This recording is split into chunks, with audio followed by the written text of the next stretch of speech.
Tech-wise, you know what? Porsche just recently launched their Taycan, which is 100% electric car, and it's gorgeous. Number of shares you committed to a Is certain that to idea. going Web3? Yeah, it's so Token. cool. It is so fucking cool. Apple still keeps operating the smartwatch at whatever $500, $600, while India has got smartwatches at 2000. $20. $20. $20 now.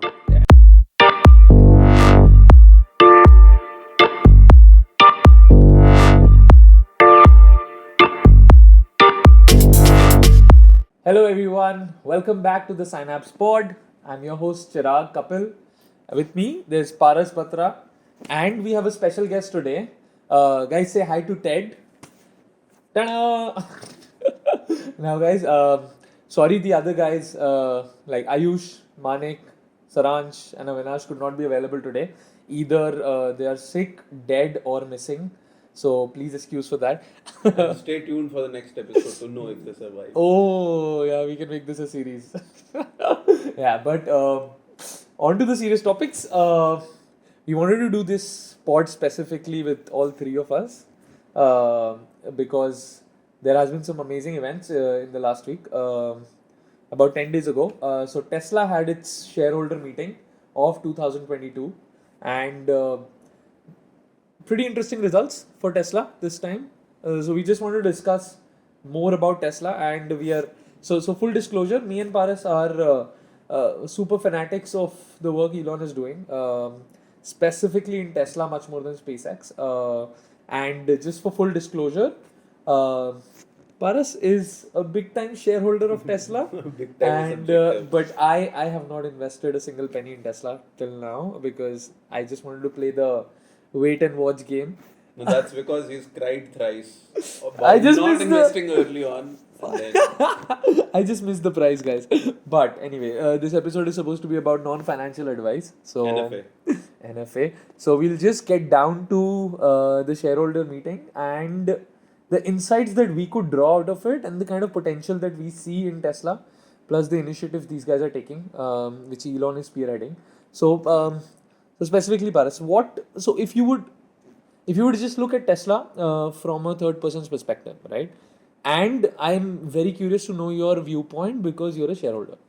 So what do you think which really blew your mind in this shareholder meeting? And we'll go from topic to topic. And what do you think, like what was specifically very cool about this meeting, and why do you see its potential? Sure, so I'll give my shareholder perspective first. According to me, like Tesla is the most revolutionary company being built right now in the world. And like you say, some fantastic results. Honestly, I don't care that much about the results. If you look at the results and if you compare it with the vision, what Tesla has been able to do currently is merely proof of concept on top of that. So I look at it from that lens. That's a grand vision.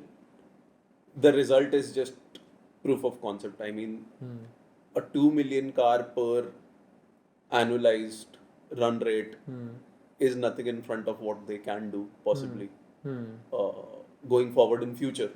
So, I mean, that's a very comfortable mental model to have as a shareholder, I would say, because then that puts things into perspective that you are in it for the long term. When I'm saying that, according to me, it's the most revolutionary company being built because oil is big part of the economy, right?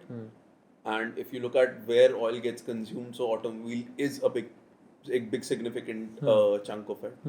And if this company solves for that, then this can truly be our path to sustainability in the world. I think that's the vision that I really relate to. And probably, like, arguably, it's the first company which has been able to hit economies of scale while keeping the vision of sustainability intact and in fact strengthening it with time, so to say. So my bets are very high on this. And like I said, to summarize, as a shareholder, it's the grand vision.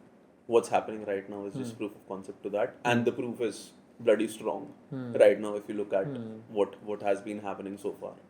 Also, very interestingly, since you were just talking about it, I remembered a chart which Elon showed in the meeting, and the chart showed that number of vehicles per annum which these guys Sure. are producing, In 2010, it was merely 3,000 cars.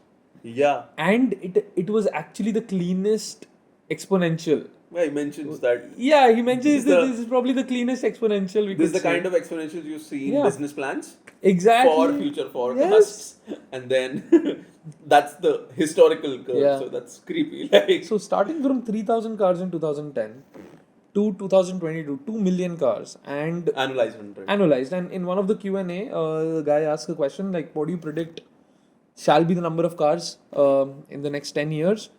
And he says, I'm not betting on 500 million, but definitely 100 million.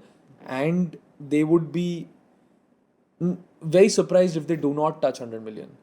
Now, when I'm saying 100 million automatic, like self-driven cars on the streets, more like a swarm of fleets being driven, Yeah. Collecting data. collecting every data mile. on every single mile, every single roadblock, every single crash, and coordinating amongst each other for a better hive network of all these autonomous cars. I'm literally looking at massive disruption of Uber, massive disruption of any other taxi company, and also the private vehicle ownership. What do you think about that? Does it sound something which is achievable? I mean, let's start with self-driven bit. Okay, like you will see these arguments all across internet that their self-driven car, the autonomous car tech that they have is not the strongest. I'm like, okay, but who has the highest amount of data being collected per day? Then that is also Tesla. So who do you want to bet on? A person who has got millions of cars on the road, or hundreds of scientists arguably building a better technology in a lab or a simulated setup. My bet is all on the person who is doing real action, because there is real company, real value being created there. Yeah. And they'll be sitting on so much data going forward that it'll be crazy. Yes, the extrapolation comes from, let's assume that the self-driven bit becomes like as real as a human driving a car, which is what they're clearly working on. Which, if you remember in the meeting, he was talking about how almost they are at 90% accuracy with respect to left turns being Yes. taken. Yeah, and So- they're trying to solve for U-turns now. Yeah. Yeah. So like I see the depth which is being looked at, and I mean, if self-driven becomes real, then yes, first of all, I think commercial applications will come into picture. Yeah. Like as you said, Uber. Yeah. I mean, probably they can be the biggest partner of Uber, if Yeah. not the disruptor of Uber. Yeah. And but you never know. The guy is crazy. Yeah. You never know. Yeah, They'll come definitely. after it. He's definitely crazy, and the crazy part is that he was also describing three types of business model with the whole self-driven economy. One was, now imagine 10 years from now, you can have a self-driven car. Now you can choose to fully own it and keep it to yourself, part A. You can choose to rent it part-time, part B, When it's not when in it's not use. being used, like Yeah. shared economy. Or you could literally rent out the full and use it just as an asset. Probably something which people do when they get into the Airbnb business and they buy Yeah. properties and then they just I think put the it out. moment your product becomes an asset class, you hit mass adoption. You can really hit mass adoption well, because then you don't have to invest money from your side. Even people who don't have to buy a Tesla want to buy a Tesla because suddenly it's a proper asset class. Let's say it gives a 12% annualized yield, and I'm sure it will, because the running cost of a Tesla is practically nothing if they end up producing a lot of Yeah. which they are actually producing Yeah. a lot of solar. So running cost is minimal. The life of the car is much longer.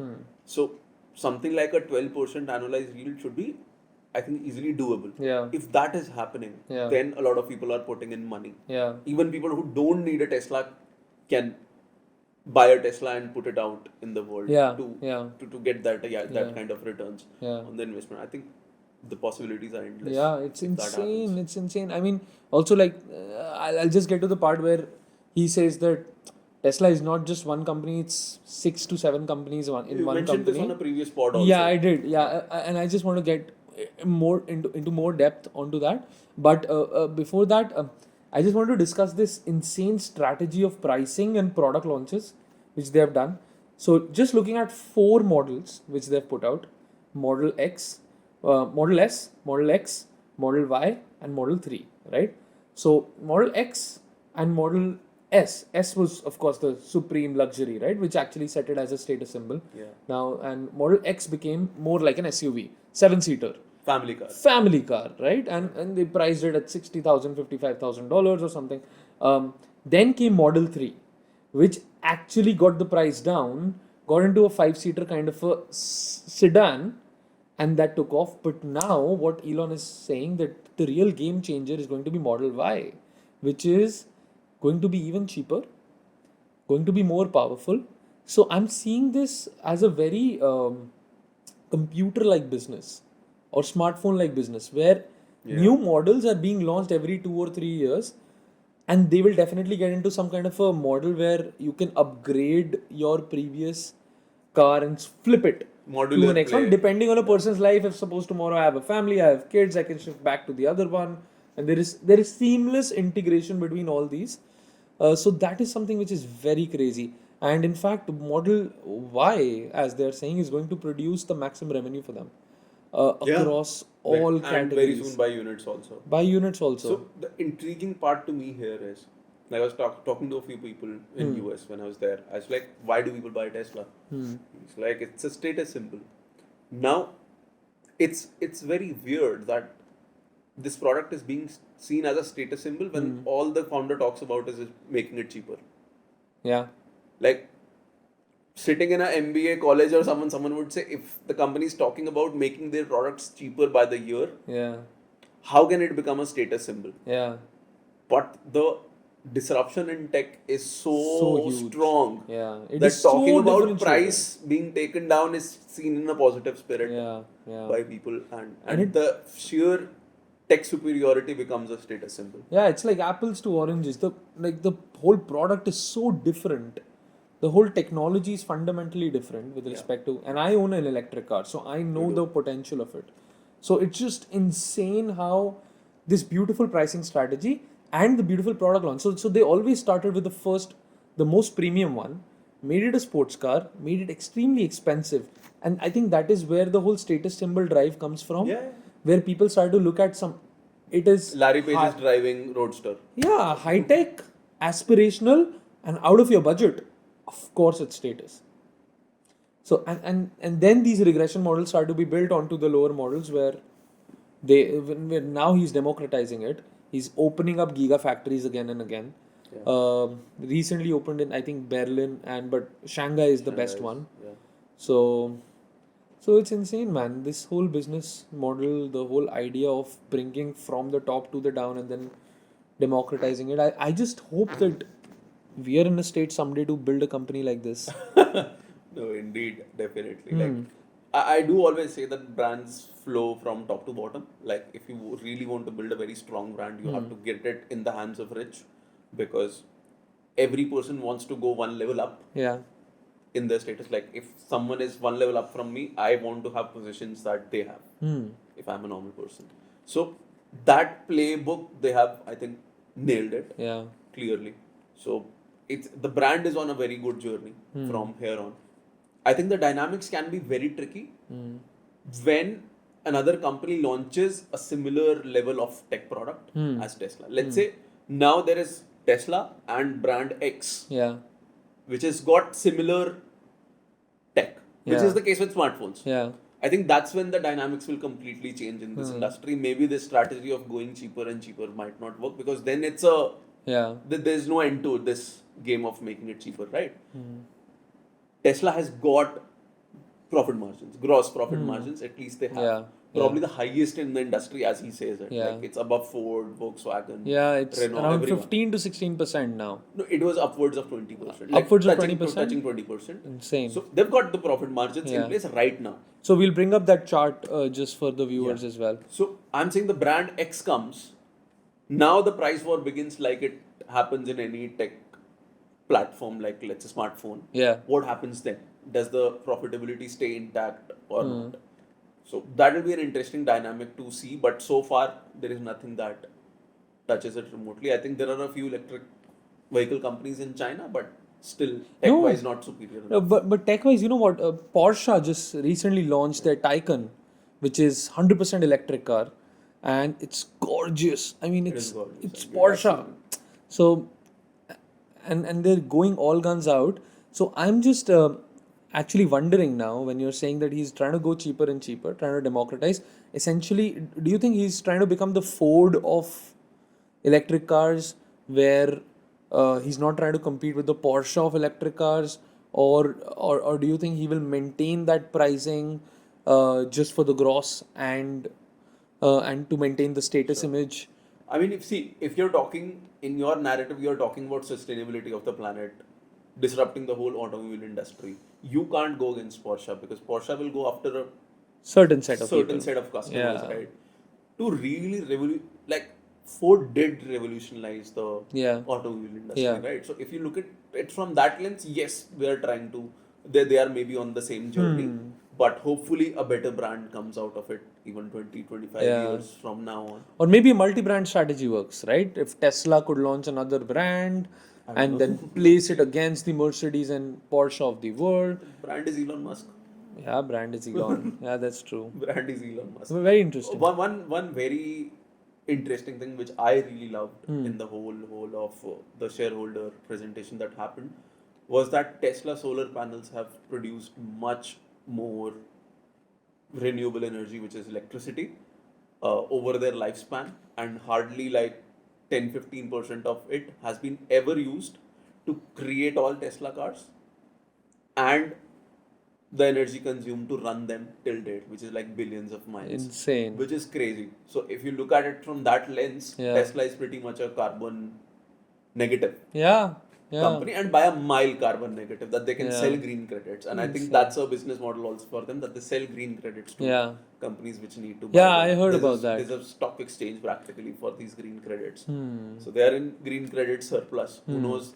Like since you were talking about there are multiple businesses inside Tesla, probably this becomes one of the most profitable businesses for at least some time. Yeah, that They is can sell green credits left, right, Yeah. and center. I think he has taken the brilliant playbook from Steve Jobs, how to create regression in your products, what he did with iTunes, iPod, iMac, iPhone. Similarly, he's just trying to do it with the whole of the automobile industry, and actually, he's going even beyond. So, now coming back to the topic where we said that Tesla is many companies into one. Yeah. So, Tesla is definitely an automotive car company. Yeah. It is also a fuel company because Charging it has charging stations, fast charging stations, and battery packs. Now it is also an AI company because the AI which powers the car is essentially the eyes of the car and the cognitive ability which enables it for navigation. Yeah. Then it is also using that AI to power its latest toy called Optimus. Optimus is a robot. It's an AI robot, and Elon believes that it's gonna be much bigger than just the car, because these robots are supposed to be humanoids. When fed with AI, they will essentially be our helpers in household work, in factories, in all kind of work which does not require insane amounts of cognitive abilities, but a lot of manual labor. So that is the replacement of. It's actually the replacement of humans in non-cognitive. Like who work. knows? Probably going ahead, we become the helpers of Optimus. Maybe yeah. So maybe we'll have to fix it. We're just dogs for them. Oh, Like AI goes big. What if we're just dogs to them? No, I don't Like, want to talk about Terminator. It's cute to keep humans, but that's it. No, I just feel that we'll be limited to a lot of high quality cognitive work where manual labor would be redundant, especially starting from the most developed countries, West Europe, where the cost per man hour is very high as compared to India. For example, I was just listening to this person talking that in India there is no concept of price per hour of a man or a woman. Yeah. Right? We don't go by that this is the amount of money I make per hour. So we never understand our value per hour. Per hour, yeah. So we do not value time. Yeah. per day, and we are paid per month, right? So when you look at, so essentially the whole country is organized in such a way that people are making bulk deals with each other for their time. I would pay you for the month, yeah, and then whatever happens to you in the month, whatever you do is mine, Yeah. right? Yeah. However, in the West and in Europe as well, there's this massive concept of paying per hour, Yeah. where people actually understand their dollar value per hour that they spend, and that completely changes the perception of a human. That suddenly they start to value their time much more, and hence they pay for things which cause efficiency in their life. Yeah. I would save time because my time is worth this much per hour, and pay for this software $5-10 Or Be- Optimus. or Optimus, Mm-hmm. so that my time could be saved, because ultimately it's just mathematics and unit economics. Yeah. That is how people would think, and I think the adoption of these kind of AI robots would first happen in places where this per hour concept is there. Definitely not made for India Yeah. or the Southeast, for sure. Like a thought just crossed my mind like a whiff of wind just now, that if AI sort of become superior to humans and we don't have a real job, then what if creativity becomes food for AI? Ooh. Like that's the only food which we can provide Hmm. as a human race to them. Hmm. They are ruling everything, Hmm. but there is an economic exchange in between, that you keep feeding us creativity and we'll keep you alive. What do you mean? What do you mean by food as creativity? Like, so you're saying there is a Like stock? for example, a big portion of the global economy is based on food, right? Rest is above food. Like I'm saying in the Maslow hierarchy of needs of an AI, probably creativity will be the bottommost thing. Because rest of the things they would already have. They would have clean energy. There would be infinite energy when abundance hits, so to say. So there is no shortage of energy. They will be able to bloody mine their own silicon to make more chipsets and more AI robots. They'll have everything, basically, and they'll be very efficient about it. They can keep expanding their AI race, like the human race parallel of an AI. What is it that they need from us then? What is food for them? Probably that becomes creativity, because that is not so easy for them to develop. And this creativity that we have is a product of millions of years of evolution. So Well, but if it's intelligence, then I'm not saying lack of intelligence. AI is Creativity. I get it. AI is intelligence. Yeah. Right? Lack of creativity, for which they would have to rely on us, is just a stepping stone. I mean, the whole point about intelligence is that it is creative. It can figure out its own pattern, create its own It can. stuff. It can. So see, the way I see it is, a painter is creative, and they can paint their own painting. Yet you will see that the most of art collectors are artists themselves. So just because I'm an artist doesn't mean I don't appreciate the other art. So you're see it in that just sense. yeah. So you're just Maybe saying that it can be creative, yeah. but creativity is something which they will appreciate when it comes from humans also, maybe nothing else. So you're saying it will be very subjective creativity to an Creativity is individual. subjective. I have a crazy theory also that I believe every single person will have their own AI, and they would train their own AI like we train our pets, and it will be absolutely personalized to us. Instead of a generic AI, we would get a base model of the generic AI, and we would actually train it to make our lives the most efficient.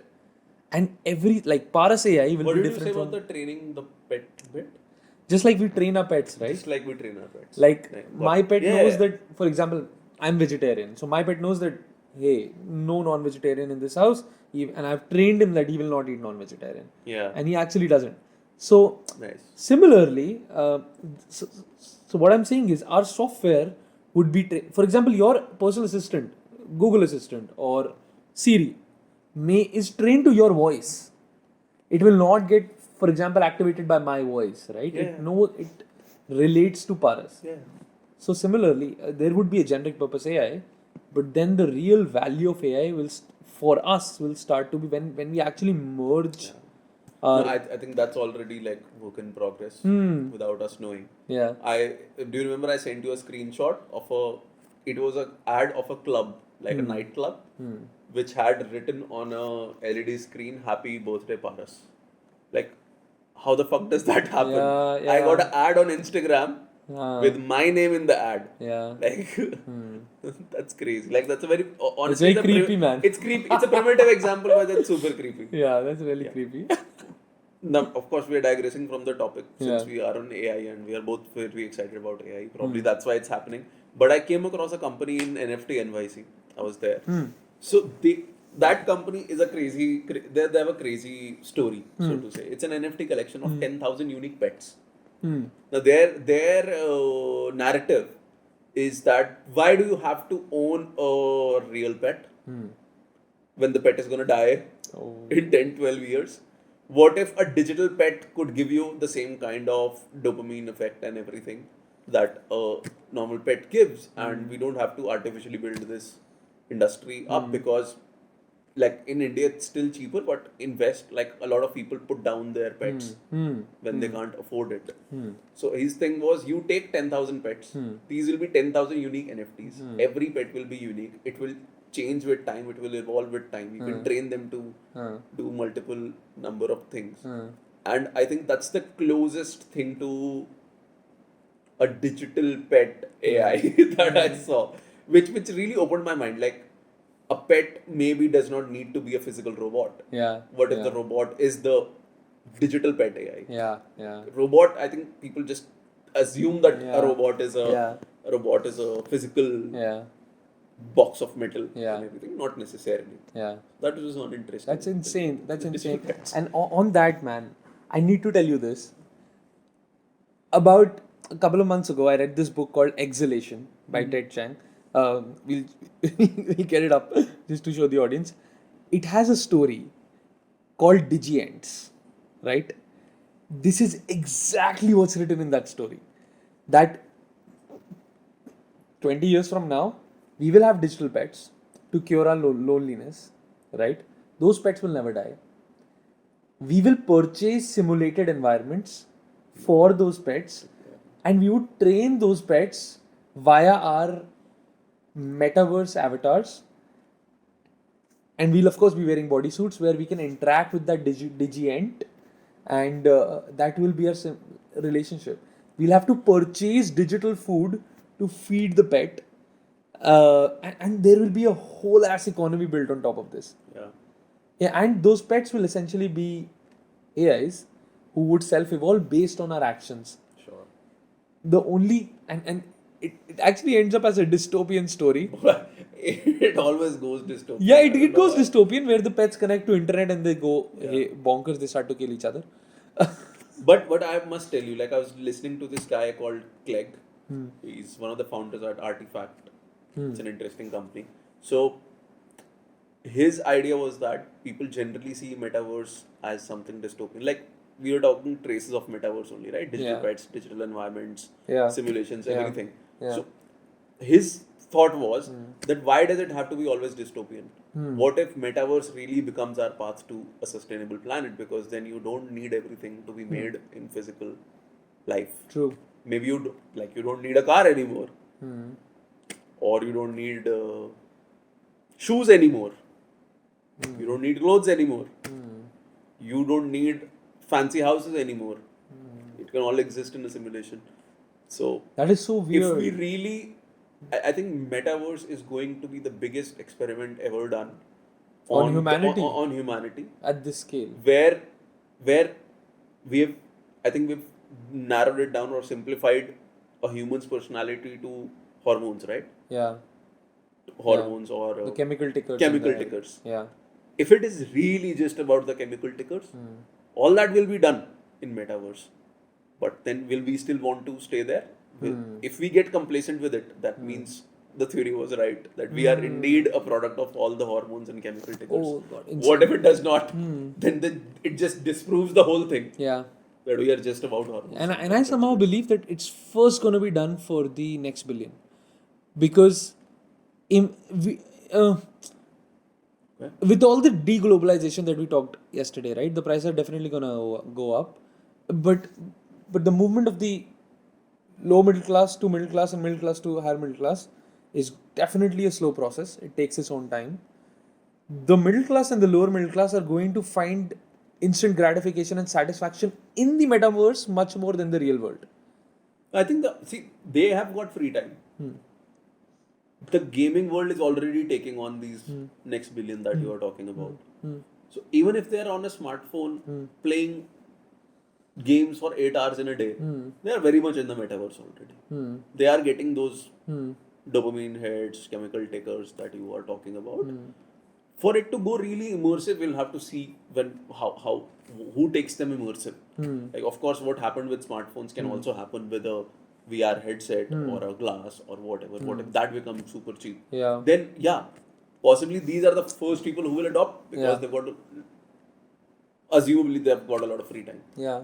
So Yeah. why not spend it? I've heard Apple is going to democratize the whole smart glass industry, which we do. in I 2023, genuinely think, 23. Like Tesla and Apple are so similar. It's crazy that I think these companies, and specifically Apple because it's got a longer track record, I don't think they disrupt the industry by their own product. They disrupt the industry by making all their competitors to beat them in that same product. For example, smartwatch is such a big category in India right now. Do you know, last 12 months itself, more than 30 million smartwatches are sold in India. Wow.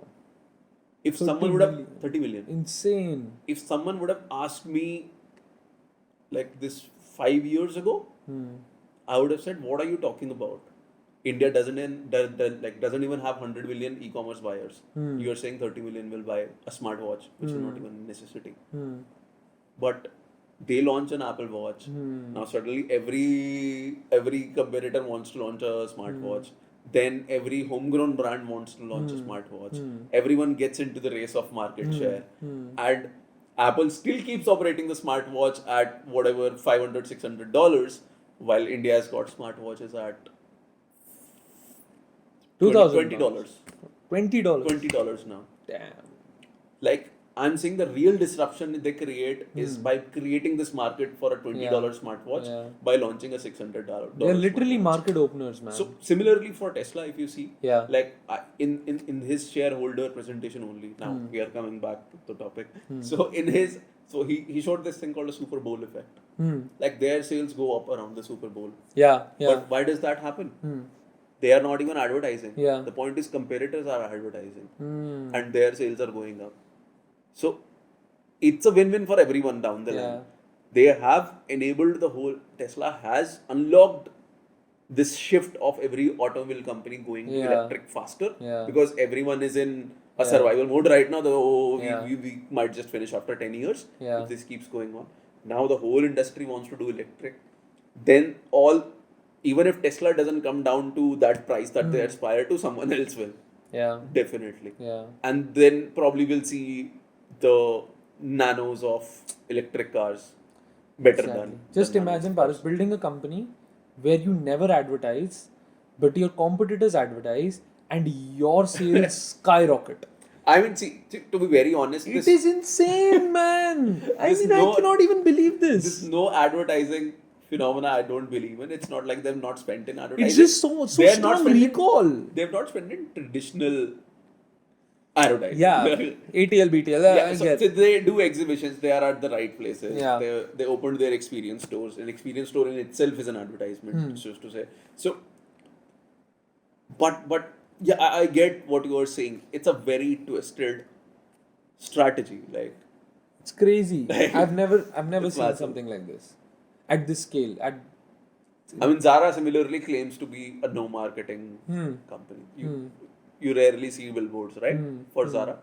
It's not just an Indian thing. Yeah, I think it is such a beautiful thing because these people have found such a brilliant product market fit and a crazy recall in the eyes of the consumer. Yeah. So I read about this with thing. Status game. I was reading Avanchi Ortega's book. Avanchi Ortega is founder of Zara. So the whole company and he himself has been obsessive about one metric. which is the price by quality ratio.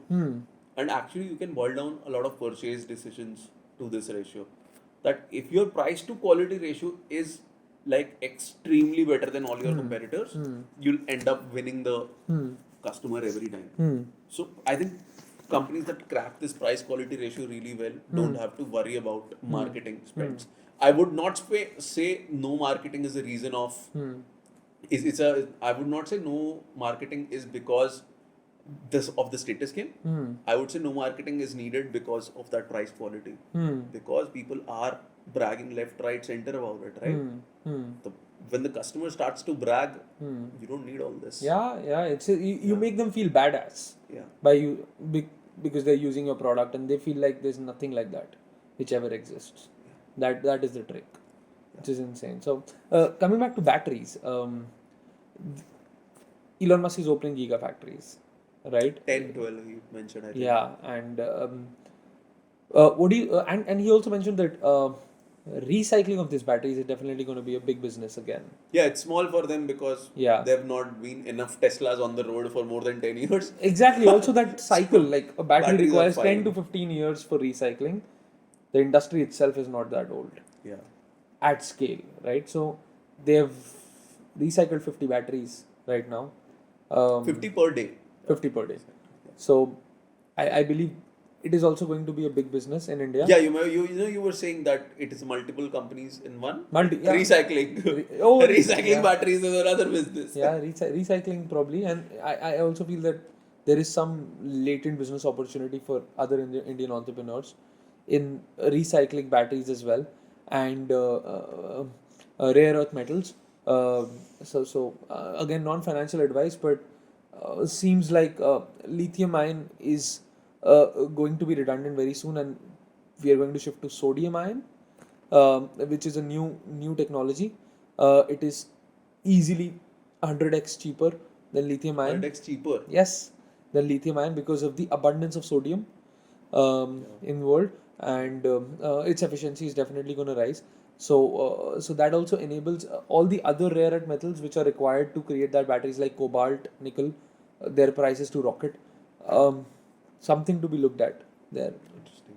So I believe there are latent hidden business opportunities and investing opportunities in all of this ecosystem, this massive change which is That's a very being good created. lens to look at it. That if you identify the companies who are sitting at the top right now, who are changing the game in this world, when they change the game, what else changes along the lines? For example, batteries is key to Tesla, and if there is only so much of lithium in the world, there will be an alternate material which will be needed very soon. Yes. So you bet on the alternate material and you bet on the company that is working something on that alternate material / alternate technology. Yeah. And Yeah, because that is essentially how you will reduce the price. sure. And democratize the technology, because you need to go to cheaper alternatives. Then you need to look at every single element, every single atom, and every single component in that car from first principle to reduce its price. Yeah. And that is exactly when you start to think, hey, lithium is just very scarce. My price will always be up. I need to shift to sodium. Yeah. So I was very, very impressed by this new technology which is coming in. Did he mention this in No, the he didn't. meeting? No, this is my personal research. Next meeting. So that is there, and so we've covered batteries. Anything specifically which comes to your mind which you want to discuss about Tesla? No, I mean, the shareholder meeting towards the later half of it felt like a hiring pitch by the founder to the world. That all the top engineers want to work at Tesla. Oh, yes. And I think that will be That's one a master big move. That will be one big reason why they Yeah. will keep being the Yeah. best. I think all the most That's sensible entrepreneurs who know the name of the game keep the best people with them and keep on motivating them to build new streams of business, whether that's in engineering, new product lines, and just go hardcore at it. I think he's also talking about the number of ideas submitted by people in there. Yes, that's Company. so brilliant. I mean, Because that how keeps many the companies engine. really track that? Yeah, metric? that keeps the engine running. So what I've also seen in my personal life is sometimes entrepreneurs just focus on one or two metrics and neglect everything else and just Sure. use the wrong people in the wrong places to drive those metrics. And when that doesn't happen, they crib or blame Yeah. everyone else. No, so I'll give you a parallel. So there was a time I wanted a dog for myself, and I was looking at a what's that dog? Beagle. Yeah, Beagle. I was looking at a beagle, so I said, "Can I adopt Hmm. her?" And she was like, "Do you have enough time to take them out for like long walks and everything?" And I was like, "No, I don't. But I'll take them for a small walk or something." She said, "No, this is a breed which has a lot of energy, and if that energy doesn't go out, if they don't get tired, they'll break your home." I feel the same about supremely intellectual people. That if they are not given enough work to utilize, enough exciting work to utilize their intellectual energy, that all energy will be channelized in some destructive direction, Yeah. which will. So that's I think that's a risk that comes with hiring supremely intelligent people. That if you don't give them Yeah. enough shit to crack, Yeah. then they will either leave or destroy things. Yeah. I think they have been able to build an environment Yeah. which can absorb any amount of Yeah. No, but smart people in yeah, their that's company, that's which is actually very crazy. interesting. It's ultimately, I think it's Elon's core prerogative to get the best people and give them channelize their energy into the right directions, Yeah. which are revolutionary. And Like- this whole concept that I will collect 10,000 ideas from everyone, and of course, shareholders will vote with their shares, number of shares you committed to a Is certain that to going idea. Web3? Yeah, it's so Token. cool. It is fucking cool. And whatever ideas come up based on the shares which the employees hold will be taken up and will be given to the most revolutionary people Yeah, interesting. to work on. That's Like it ticks all the Building- boxes, skin in the game. that's building culture 101. Yeah. Show them a grand vision. Yeah. Then do enough things in short term also that the morale stays high. There's enough dopamine hit also Yeah. at the same time. Yeah, I'm sure it's also the moment in time because Tesla has gone profitable. It has recovered all the money it lost over the last 10 years. That's crazy. That's crazy. Billions of dollars and suddenly one big spike and it all neutralizes and the road from here is only on the top. I can guarantee you I would not be surprised if Tesla's stock price is $4,000 in the next 3 years. I see it this way. They should already be the most valuable company in the world. Yeah. They are not the most valuable company in the world. So that much should already be happening. Yeah. Right? Yeah. So if Apple is what 2 trillion plus, Yeah. maybe 3 trillion. So What's the valuation of Tesla at this moment?